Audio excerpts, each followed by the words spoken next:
Assalamualaikum warahmatullahi wabarakatuh. Shalom, Om Swastiastu, Namo Buddhaya. Salam kebajikan dan salam sejahtera untuk kita semua, serta selamat sore Tribuners dimanapun Anda berada. Senang sekali pada sore hari ini saya Anissa Husnuzan dapat kembali menyapa Anda. Tentunya dalam salah satu program Tribun Timur, yakni Ngobrol Virtual.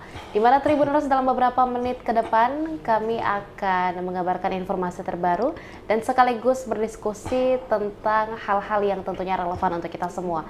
Salah satu informasi pada Ngobrol Virtual pada hari ini Tribuners, kami angkat dalam tajuk podcast ketika zonasi tak lagi jadi penentu masuk SMA.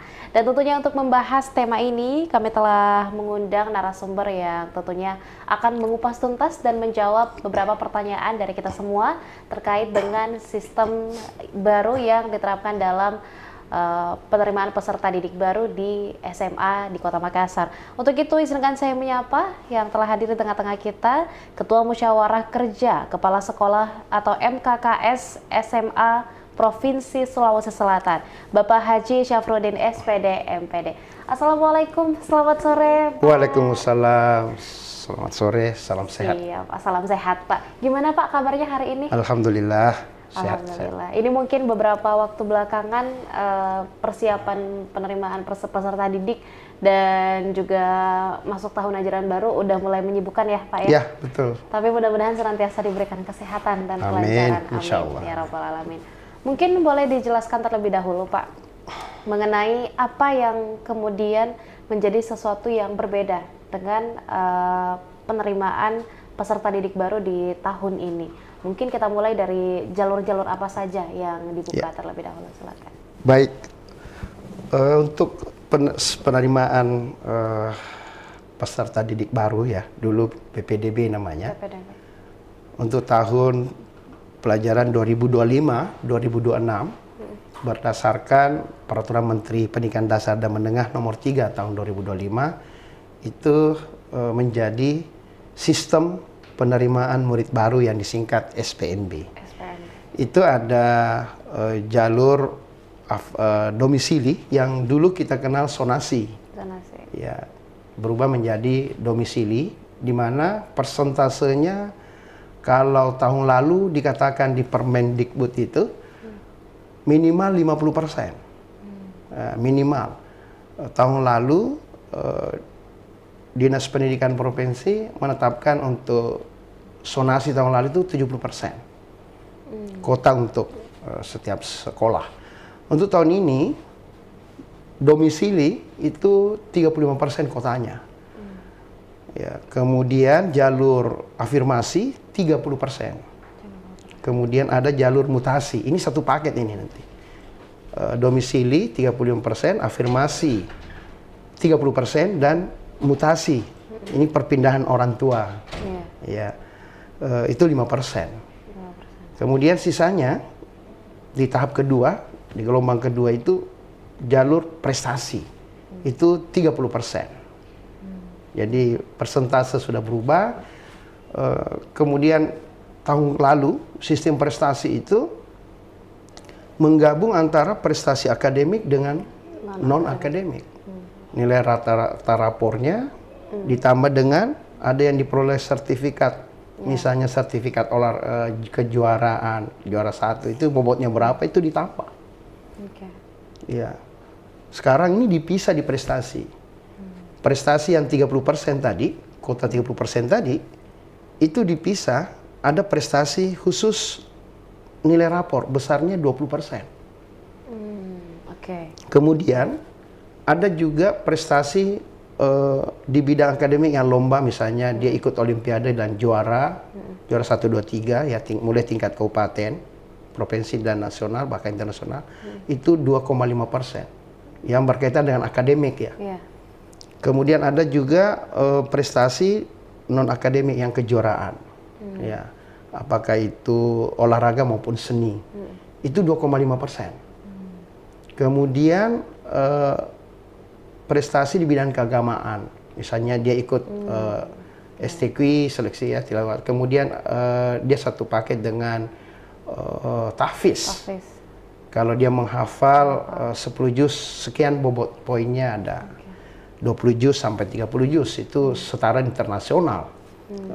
Itu 2,5%. Nah, tahun ini juga yang menjadi pembeda itu ada jalur ketua OSIS, jalur kepemimpinan namanya. Ketua OSIS dan ketua pramuka. Saya tekankan di sini, ketuanya saja ya. Bukan dia, saya ini sekretaris OSIS, oh enggak. Namanya jalur kepemimpinan. Ketua OSIS dan ketua pramuka di SMP. Itu 2,5%. Jadi contoh di sekolah saya di SMA 2 Makassar, kota tahun ini 360 kota yang terdiri dari 10 rombel, 2,5% untuk jatah kepemimpinan tadi, prestasi di kepemimpinan, kami akan menerima 8 ketua OSIS atau ketua pramuka sekota Makassar ini. Itu yang membedakan tahun ini. Dan itu memang diberlakukan ke semua SMA negeri di Kota Makassar. Ya, bukan saja Kota Makassar.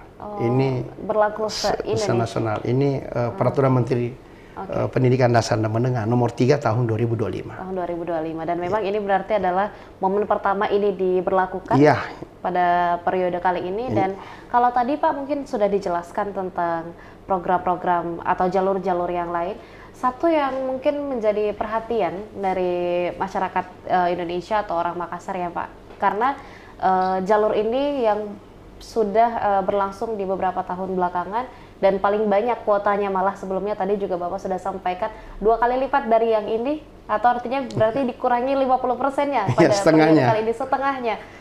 Mengenai perubahan dari jalur zonasi dengan domisili. Menjadi domisili. Betul. Apa yang menjadi perbedaannya Pak? Ya, baik. Tahun lalu dan tahun sebelumnya zonasi itu berbasisnya kecamatan. Misalnya sekolah saya di SMA 2 Makassar, zonasinya masuk kecamatan Tamalate, kecamatan Rapocini, kecamatan Mamajan di mana, sekolah Mariso, kecamatan Mariso. Mungkin ada 5-6 kecamatan yang kami cover di zonasi. Ya. Kemudian nanti yang menjadi penentu itu adalah jarak koordinat sekolah ke rumah calon peserta didik.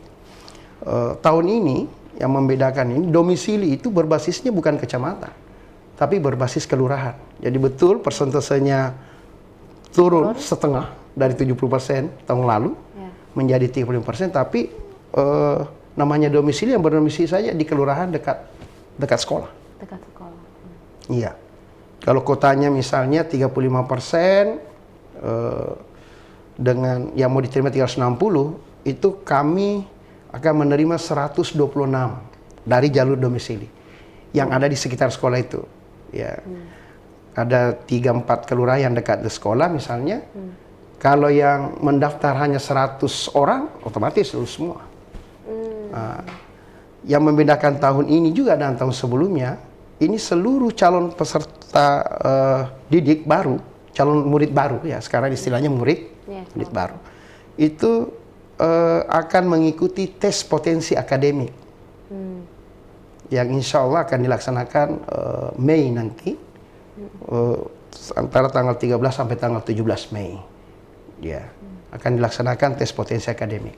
Sekarang ini proses prapendaftaran sudah selesai. Iya. Berarti satu poin tambahan juga Pak, berarti yang domisili pun kalau di periode sebelumnya itu kan ketika domisilinya sudah terdaftar, dicatatkan berapa jarak dari rumah ke sekolah, itu dilihat saja siapa yang paling dekat, maka ia yang akan lolos di domisili. Kali ini dipilih untuk tetap ada tesnya. Kalau kota yang tersedia di sekolah tertentu, sekolah A misalnya, itu melebihi.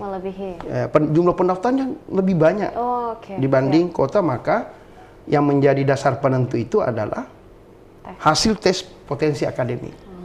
Iya. Nanti kalau misalnya gini, pendaftar saya ada 300 orang, yang saya mau terima 126, maka itu akan di ranking nilai tes potensi akademik peringkat 1 sampai 126 itu yang di-cut. Jadi peringkat 127 nanti diberikan kesempatan di jalur lain, di jalur prestasi. Ya. Kalau di 126 ini ada yang kembar, ada yang sama di bawah, ada yang sama nilainya, ya dilihat siapa yang lebih dekat rumahnya. Itu baru dilihat siapa yang terdekat. Terus kalau sama lagi Misalnya ya, kebetulan sama lagi. Masing-masing 200 meter dari rumah ini, yang peringkat di bawah ini yang ditepuk. Dilihat lagi siapa yang paling tua. Siapa umurnya, Ya, siapa lebih duluan lahir. Oke, berarti ada prioritas juga Pak ya untuk Ya. yang memang harus lebih dulu untuk Iya, menyelesaikan itu kalau terjadi hal seperti itu. hal yang seperti itu. Oke. Nah, tadi juga sudah disampaikan Pak kalau memang kita coba balik ke jalur akademik lagi, jalur prestasi, khususnya tadi mungkin yang berdasarkan nilai rapor itu kurang lebih berapa persen tadi Pak disampaikan 20? Untuk nilai rapor 20%. 20%. Nah, bagaimana? Rata-rata nilai rapor ya, Iya, bukan mata pelajaran. Di situ dikatakan di Juknis nilai rata-rata nilai rapor. Rata-rata nilai rapor. Nah, bagaimana kemudian penilaiannya jika SMA negeri ini sendiri menerima pendaftar dari SMP negeri ataupun juga SMP swasta? Nah, apakah akan ada pertimbangan khusus juga antara perbedaan penentuan nilai mungkin dari SMP atau sekolah swasta atau sekolah negeri, Pak? Yap, betul. Ini yang perlu juga disosialisasikan ke masyarakat. Mungkin ada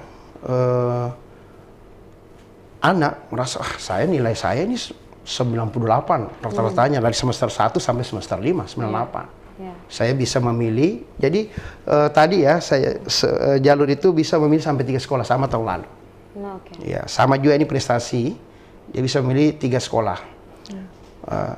Kalau asumsi, saya ini tinggi nilai saya dari semester 1 sampai 5 itu ya 98 ya rata-ratanya. Tahun ini semua calon siswa itu ikut tes potensi akademik. Nah, nilai rapor tadi, rata-rata nilai rapor tadi itu berkaitan dengan nilai tes potensi akademik. Jika nilai potensi akademiknya berada di interval 86 sampai 100, maka nilai rata-rata rapornya tadi yang 98 misalnya, itu dikali 100% bobotnya. Maka tetap. Tetapi sebaliknya kalau dia hanya nilainya hanya 85 atau 80, jadi dari 70 sampai 85, itu bobotnya hanya 75%. Nanti 75% dikali 98. Oh, oke. Ya, dibanding si B, rata-rata rapornya cuma 90. Ya. Tetapi pada saat dia ikut tes potensi akademik, dia nilainya 87. Maka dia masuk di kategori A. Kategori A itu 100% bobot rapor diakui. Pengalinya ya. Dia dapat 90 dari semester 1 sampai 5, rata-ratanya dia hanya dapat 90. Tapi dikali 100%. 100% kali 90. Daripada yang 98. Hanya dikali 0,75 atau 75% bobotnya. Itu masih lebih tinggi 90. Oke. Ini yang harus diperhatikan. Maka di sini nilai tes potensi akademik sangat menentukan ya, terhadap bobot rata-rata rapornya. Siswa yang tidak ikut tes potensi akademik yang akan dilaksanakan 13 sampai 17 Mei nanti di setiap sekolah sasaran ya. Kami di SMA 2 ini sudah siap ruangannya. Kami juga menyiapkan lab komputer bagi calon peserta didik yang tidak memiliki perangkat. Kami siapkan lab komputer. Itu harus mempersiapkan diri data nanti untuk ikut tes potensi akademik. Yang tidak ikut bisa juga mendaftar di prestasi. Silakan, cuma dia masuk di kategori D atau kategori 5 ya, kategori itu dikali 5% saja. Kalau dia rata-ratanya 90 dikali 5%, maka 5% kali 90 ya 4,5 poinnya. Jadi harapannya untuk lolos sangat tipis, sangat. Jadi saya berharap seluruh calon siswa baru, murid baru tahun ini ya ikut tes potensi akademik. Oke, Pak. Iya. Apakah memang informasi mengenai sistem yang baru ini termasuk dengan bagaimana pengaruh dari hasil tes potensi akademik kepada nilai rata-rata rapor peserta didik atau calon murid yang akan mendaftar di jalur prestasi ini sendiri sudah disosialisasikan sejak kapan, Pak? Dan apakah itu sudah sampai ke sekolah-sekolah? Iya. Panitia SPMB Dinas Pendidikan Provinsi itu sudah sosialisasi sejak dari bulan kemarin ya. Itu ke kepala sekolah SMP, ke operator, kemudian bahkan di Makassar ini ada beberapa titik SMP yang didatangi langsung secara tatap muka, ya, dengan mengundang orang tua, ya, orang tua siswa. Jadi berharap ini orang tua bisa juga menyampaikan ke orang tua lainnya. Ya, itu ada beberapa titik seperti di SMP 3 sudah, kebetulan SMP 3 dengan SMA 2 kan tetangga ini. Jadi saya juga sempat ikut mendampingi tim dari Dinas Pendidikan Provinsi. Di SMP 6 juga itu, setelah dari SMP 3 ke SMP 6. Dan diharapkan juga satuan pendidikan SMA itu melaksanakan juga sosialisasi ke warga sekitar, ya, untuk menyampaikan sistem atau model baru ini, bagaimana model SPMB ini. Iya. Baik Pak. Nah, kalau kita membahas tentang kebijakan yang baru ini atau sistem yang masih baru ini sendiri, kalau saya tidak salah Pak, sistem zonasi itu pertama kali diperkenalkan 2017. Ya, itu tepat saya masuk SMA. Saya ingat. Jadi sistem zonasi ini dimulai tahun 2017 dan berlaku kurang lebih sampai tahun kemarin Pak. Apakah ketika ada sistem baru ini diperkenalkan, bagaimana mungkin respon dari baik dari pihak sekolah, guru-guru ataupun juga para kepala sekolah atau mungkin orang tua murid? Apakah sudah ada bentuk feedback atau ya reaksi yang sampai ke Bapak sendiri? Kira-kira bagaimana? Apakah ada pro kontra juga di dalamnya? Ya, namanya ada kebijakan baru ya, tidak bisa dipungkiri. Betul. Pasti ada pro dan kontra. Betul, Pak. Tapi sejak ada Peraturan Menteri Pendidikan Dasar Menengah Nomor 3 tahun 2025 ini, kami sudah menyampaikan di teman-teman guru bahwa nanti penerimaan murid baru tahun ini sistemnya zonasi berubah menjadi domisili seperti ini modelnya. Ya, rata-rata kalau dari tenaga guru pendidik ya merespon positif. Merespon positif. Jadi diharapkan input yang masuk itu memang betul-betul memiliki daya saing. Dengan adanya tes potensi akademik tadi, ya, cuma ini memang sangat dibutuhkan sosialisasi yang masif, ya, ke masyarakat. Dan sebenarnya ini bisa, informasi ini juga bisa diakses di website SPMB Dinas Pendidikan Provinsi. Ya, ya, sudah ada informasi-informasi juga di situ, tahapan-tahapannya, jadwalnya, ya. Kota untuk setiap sekolah juga ada. Ya. Nah, lantas Pak, salah satu polemik yang biasanya juga muncul di setiap pembahasan jelang tahun ajaran baru Pak, itu mengenai sistem zona. Kalau dulu disebutnya sebagai sistem zonasi, tahun ini mungkin disebutkan sebagai sistem domisili. Itu mengenai pemindahan KK atau domisili dari peserta didik. Itu apakah sampai saat ini sendiri sudah ada solusi untuk mencegah orang tua yang mendaftarkan tiba-tiba anaknya ke lokasi sekolah yang diharapkan atau bagaimana? Ya, mulai dari tahun lalu itu sudah ada perubahan, perbaikan. Tidak berlaku lagi kakak titipan.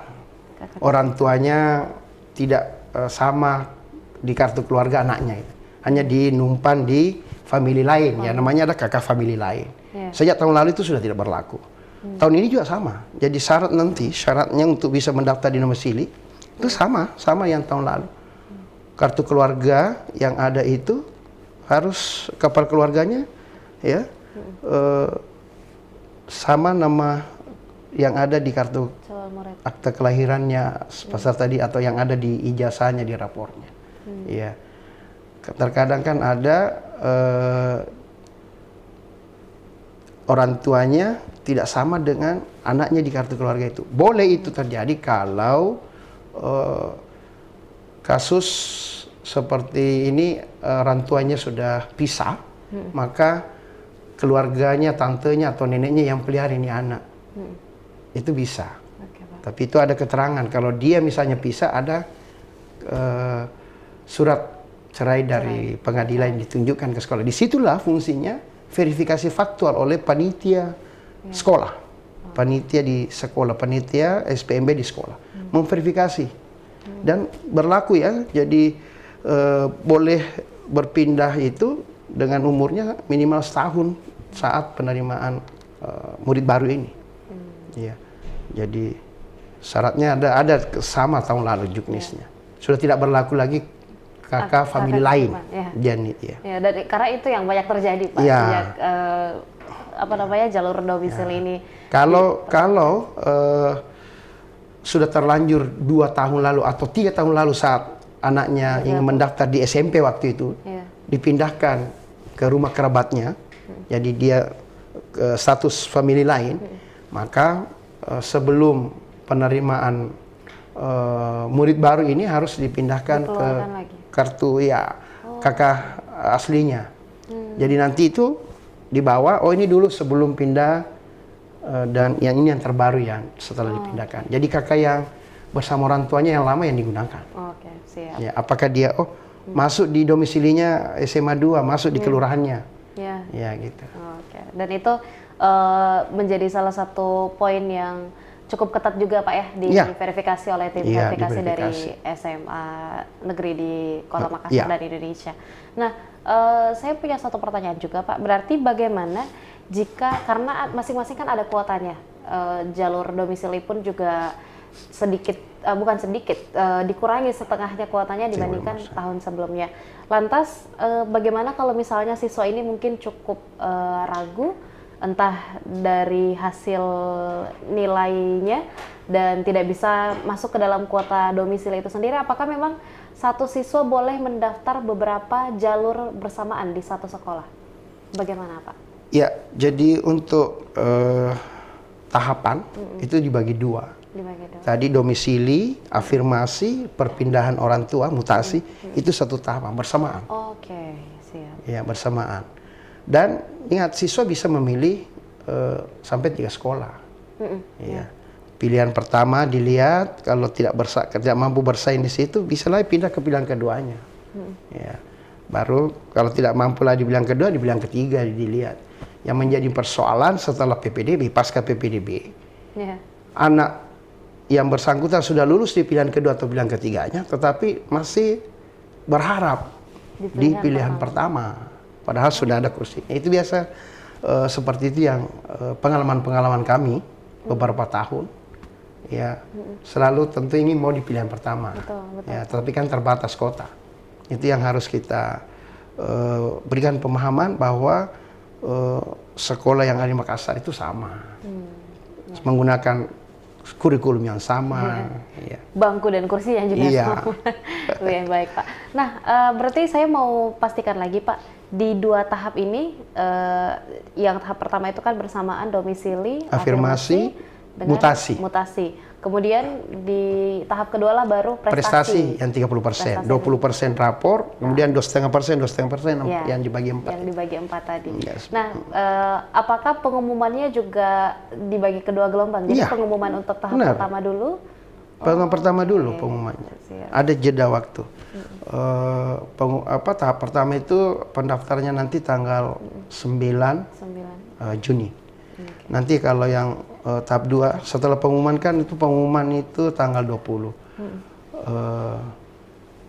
Tahap 2 prestasi tanggal 21 Juni dimulai. Jadi yang tidak lolos di jalur domisili, afirmasi, mutasi itu masih ada peluang untuk dia bersaing di jalur prestasi. Iya, mungkin dia punya prestasi non akademik, dia atlet, dan prestasinya kalau misalnya dia juara tingkat provinsi karate, tingkat provinsi, itu sertifikatnya itu harus dikurasi dinas pendidikan, dikurasi sertifikatnya. Ya, kalau dulu disahkan di KONI. Disahkan di KONI, ya betul. Tahun ini sertifikat itu dikurasi di dinas pendidikan. Dibawa ke sana. Berarti pembuktian ini termasuk pembuktian keabsahannya semua terfokus ke dinas pendidikan. Iya, apakah ini memenuhi persyaratan dia masuk level provinsi atau tidak? Tapi mengenai bobot untuk tiap-tiap sertifikat itu sendiri, Pak? Sudah ada di Juknis jelas. Sudah ada di Juknis. Ya, beregu lebih rendah nilainya. Kalau misalnya dia basket, lebih rendah kalau dia juara sendiri gitu. baik Pak. Iya. Ada bobotnya masing-masing. Baik Pak. Nah untuk pembagian 2 sesi tadi, Bapak tadi juga sempat menyampaikan kalau ada kasusnya sudah keterima di pilihan kedua atau ketiga, tapi masih mengharap pilihan pertama, bagaimana dengan pelaksanaan pendaftaran ulangnya Pak? Apakah ketika pengumuman lulus H+ sekian sudah harus mendaftar ulang, ataukah masih bisa mengikuti lagi sesi kedua untuk pilihan kalau sekolah sudah pertama? lulus itu, kalau sudah lulus di salah satu sekolah pilihannya tadi di tahap pertama, Ya. ya, maka sistem tidak akan membukakan lagi Oh, oke. peluang untuk ikut di tahap jalur prestasi. Prestasi, Itu. betul. Ya diharapkan datang mendaftar ulang. Mendaftar ulang di mana sekolah ditempati lulus. Oke. Gitu. Dan itu memang sebenarnya salah satu tujuan utamanya adalah untuk meyakinkan Iya. para murid kalau sekolah di Makassar itu insya Allah sama semuanya. Iya. Terus saya tambahkan, kalau ada dari tahap pertama tadi yang domisili, afirmasi, mutasi, ini ada yang tidak memenuhi kuota. Misalnya ya, afirmasi 30%. Ternyata di sekolah A, afirmasi hanya terisi 15%. Maka 15%-nya itu akan pindah ke jalur prestasi rapor. Oke. Bukan yang 2,5%, bukan. Ya ke jalur rapor yang 20%. Itu akan bertambah. Dan di jalur afirmasi, itu peserta didik yang ada juga di wilayah domisili dekat sekolah. Misalnya, yang mau mendaftar jalur afirmasi di SMA 2 Makassar, ya yang tinggal juga di sekitar kelurahan yang ada di sekitar sekolah, di Kecamatan Mamajang. Ya. Oh, begitu Pak. Ya, ini kan kalau afirmasi baru dia tinggalnya di Sudiang, baru dia jalur afirmasi mau di SMA 2 itu nggak bisa. Ya, cari sekolah di dekat sana, di rumahnya. Ya. Oh, berarti ini juga ada sedikit perubahan ya Pak ya? Ya. Kalau tahun sebelumnya kan afirmasi. Ya, karena nanti afirmasi yang menjadi ini itu ya kalau kotanya misalnya 30%, 30% dari 360 ya 100 sekian. Kalau pendaftarnya lebih dari kota, maka yang menjadi penentu itu adalah jarak rumah dari sekolah. Oh, oke. Ya memang sih seyogyanya yang dekat juga dari sekolah. Jadi pada dasarnya afirmasi itu domisili juga. Ya, betul Ya. Pak, betul. 35% tambah 30% karena diharapkan ya anak yang afirmasi sekolah di dekat-dekat dari rumahnya supaya mengurangi ongkos transportasi kan. Betul Iya. Pak. Nah, saya juga mungkin mau menanyakan Pak, dari adanya beberapa perubahan yang cukup signifikan ini, cukup besar ini dalam sistem penerimaan murid baru di tingkatan SMA, apa sebenarnya yang menjadi harapan atau tujuan besarnya dengan pengurangan kuota zonasi ini dan peraturan yang mungkin lebih diperketat lagi, sebenarnya apa Pak tujuan yang ingin dicapai dari pusat?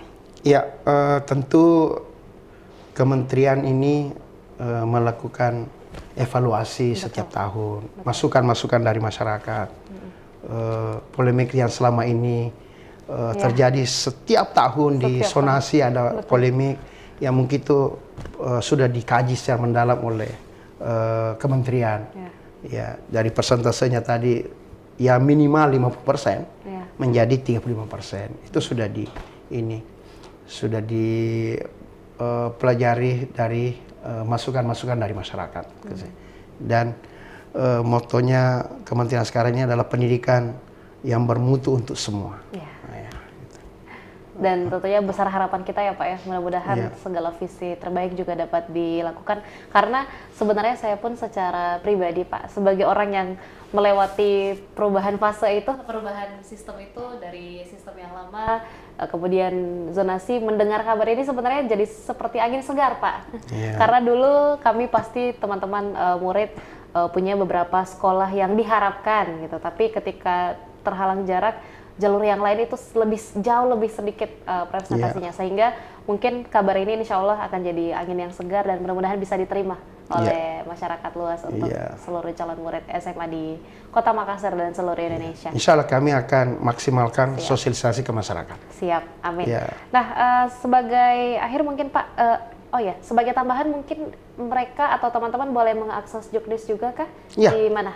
Ada di portalnya SPMB sulselprof ya .go.id. Oke, jadi teman-teman boleh mempelajari Juknisnya ya Pak ya. Iya. Dan kami sudah share ke MKKS SMP. Oh siap. Kemudian siapapun warga masyarakat, kami share itu Juknisnya. Siap Pak. Jadi teman-teman jangan khawatir kebingungan dengan sistem yang baru ini, karena informasinya insya Allah sudah tersebar luas juga, dibagikan ke MKKS di tingkatan sekolah juga masing-masing. Iya. Di setiap sekolah juga ada baliho, baliho untuk penyampaian tahapan-tahapan dan jalur-jalurnya dan seterusnya, jadwalnya. Wah, ya sudah.